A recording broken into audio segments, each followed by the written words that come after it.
Jestem tutaj z Łukaszem, moim pierwszym stałym widzem, z którym się spotkałem. Łukasz ma zamiar pierwszy raz wybrać się na Filipiny i zawrzeć tam małżeństwo ze swoją narzeczoną. Także korzystając z okazji, postanowiłem go troszeczkę przemaglować pytaniami. Nie będzie źle.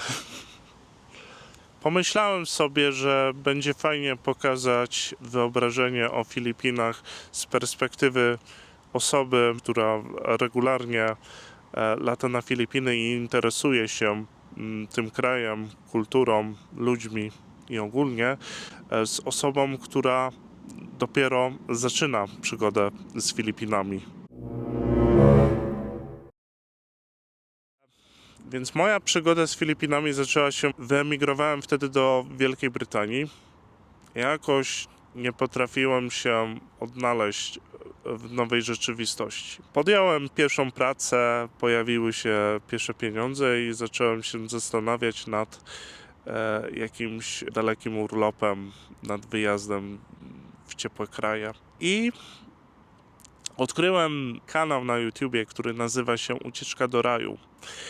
I autor tego kanału bardzo zainteresował mnie zajawką na Filipiny. On początkowo prowadził vlogi lifestyle'owe, pokazywał swoje życie, swoje przygody na Filipinach, pokazując Filipiny w takim świetle, jakim są, w jak najbardziej pozytywnym. Więc się zacząłem interesować tym krajem, ponieważ nie miałem żadnego pojęcia wcześniej o Filipinach. Właściwie wcześniej tylko wiedziałem to, że Filipiny są krajem katolickim i że słyną z drogi krzyżowej. Po prostu Filipińczycy krzyżują się na żywo, na krzyżu. Naprawdę. Nie żartuję. Językiem urzędowym jest język angielski. Wszyscy potrafią się dogadać tam po angielsku, no to automatycznie jesteś w stanie tam jakoś funkcjonować. Jeżeli chodzi o moją przygodę z Filipinami, to w ogóle u mnie się zaczęło to od tego, że mam przyjaciela, który fascynuje się Japonią, japońską kulturą i pomału zaczął mnie wciągać, że tak powiem, w ten świat Japonii. Natomiast u mnie na Japonii się nie skończyło, zacząłem zgłębiać kulturę ogólnie Azji, tak? Chiny, Japonia, Wietnam i inne kraje azjatyckie. Nie powiem, bo zafascynowało mnie to. O Filipinach tak naprawdę nie czytałem za dużo, praktycznie wcale. Dopiero teraz od kilku miesięcy zacząłem zgłębiać ten temat. I właśnie tak jak tutaj Daniel słusznie stwierdził, że jest to kraj chrześcijański, katolicki, że językiem urzędowym jest język angielski, co w razie mojej chęci wycieczki tam też mi na pewno to pomoże w porozumieniu się tam. Dowiedziałem się też, że dużo Filipińczyków, mimo że nie mówi po angielsku, jeżeli ktoś nie mówi po angielsku, oni świetnie rozumieją ten język angielski, więc naprawdę nawet na migi będą w stanie wytłumaczyć, jak dojść do urzędu, do sklepu, gdziekolwiek. I w sumie tyle tak naprawdę, jeżeli chodzi o moją historię. Nie jest to jakoś bardzo ciekawa historia względem zaczęcia. To było właśnie to ziarenko, które popchnęło mnie ku dalszej przygodzie w moim życiu. No, myślę, że warto się tym podzielić. To dosyć świeża historia w sumie. Tak, jeżeli chodzi o Filipiny, jest to świeże.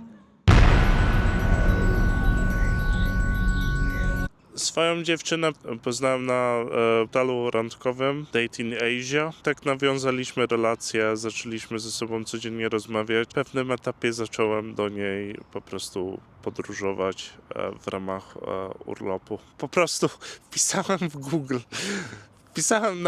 Wpisałem w Google Dating Asia i wyskoczyła mi taka strona. Sugerując się, że znajdę jakiś azjatycki portal randkowy i okazało się, że rzeczywiście taki portal randkowy istnieje i za jego pośrednictwem tak się okazało między innymi, że jest tam bardzo dużo Filipinek.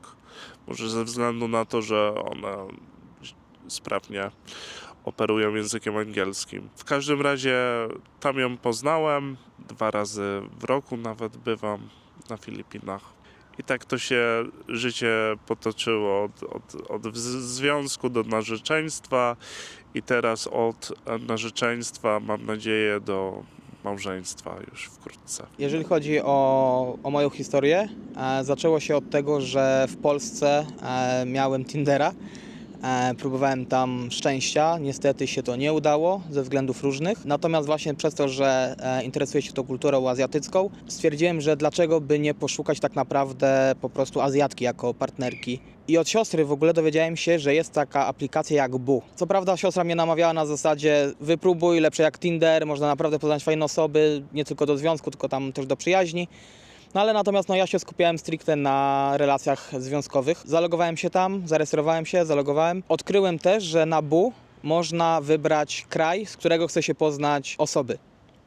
Ja zaznaczyłem Azję, to wyskoczyło mi tam parę osób z Japonii, parę osób z Chin, natomiast najwięcej było właśnie dziewczyn z Filipin. Językiem urzędowym jest angielski na Filipinach, no to też nie ukrywam, że pewnie przez to mogłem nawiązać swobodniej kontakt ze swoją obecną dziewczyną. Po poznaniu się, nie wiem kiedy, to było dosłownie chwila, zaczęliśmy być w związku długodystansowym. Dzień po dniu zaczęliśmy snuć plany na przyszłość. Ogólnie dogadywaliśmy się, wiadomo, były jakieś zgrzyty, no ale kto ich nie ma. Ogólnie wszystko zawsze było załagodzone, więc też nie widzę przeciwwskazań, żeby w takim związku też być. Jest to oczywiście związek troszkę bardziej wymagający, wymaga większej szczerości, większego zaangażowania, żeby pokazać też te swoje uczucia. Wiadomo, nie ma tej bliskości fizycznej, natomiast jest to warte. Też tutaj te zaufanie dużo robi, tak? Też nie można, myślę, pokazać sytuacji, w których te zaufanie może po prostu osłabnąć. Trzeba być naprawdę szczerym wobec siebie,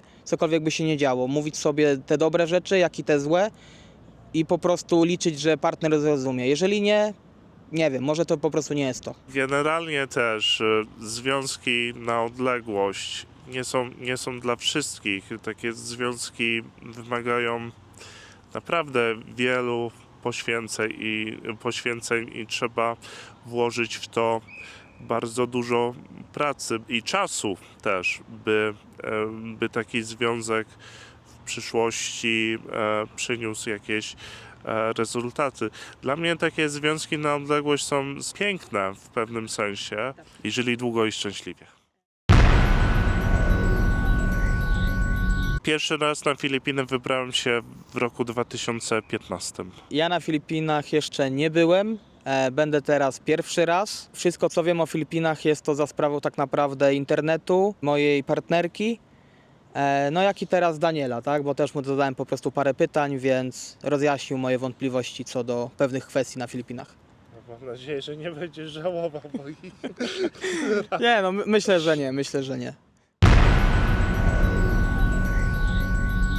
Generalnie kluczem w związkach międzynarodowych, kluczem jest komunikacja.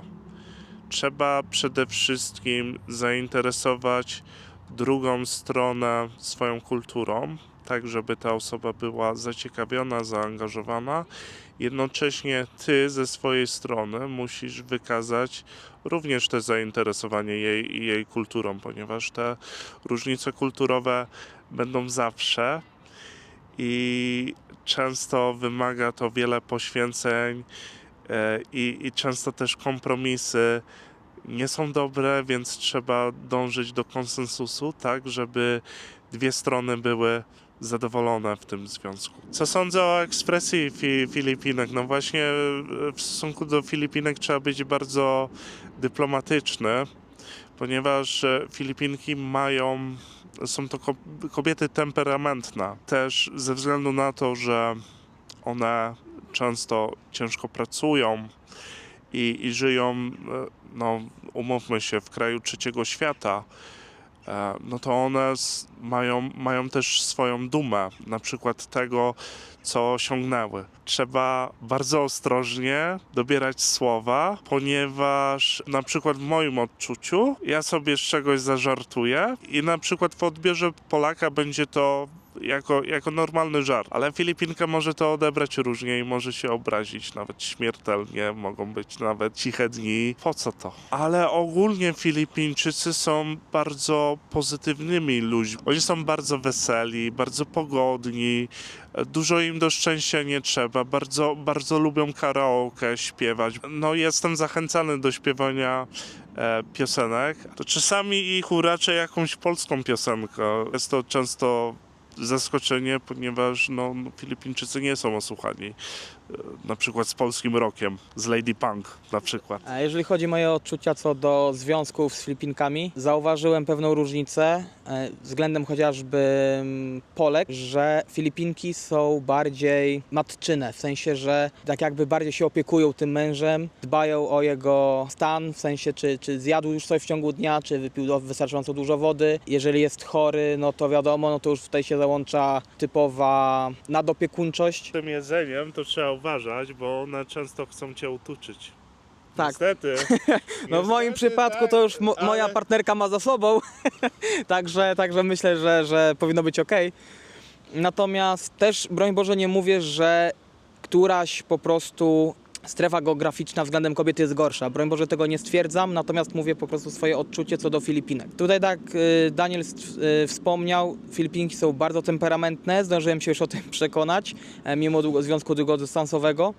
Potrafią postawić na swoim. Ciężko się czasami z nimi porozumieć względem pójścia na kompromis. Jeżeli sobie coś już po prostu utworzą, jakiś plan w głowie, no to już starają się go wypełnić po prostu w 100%, nie zważając na okoliczności. Ale mówię, jeżeli chodzi o mój przypadek, ja jestem bardzo szczęśliwy. Naprawdę, według mnie Filipinki są naprawdę dobrymi kobietami, dobrymi partnerkami i myślę, że na pewno w przyszłości, zależy jak to tam sobie ułoży te życie, będą na pewno dobrymi małżonkami.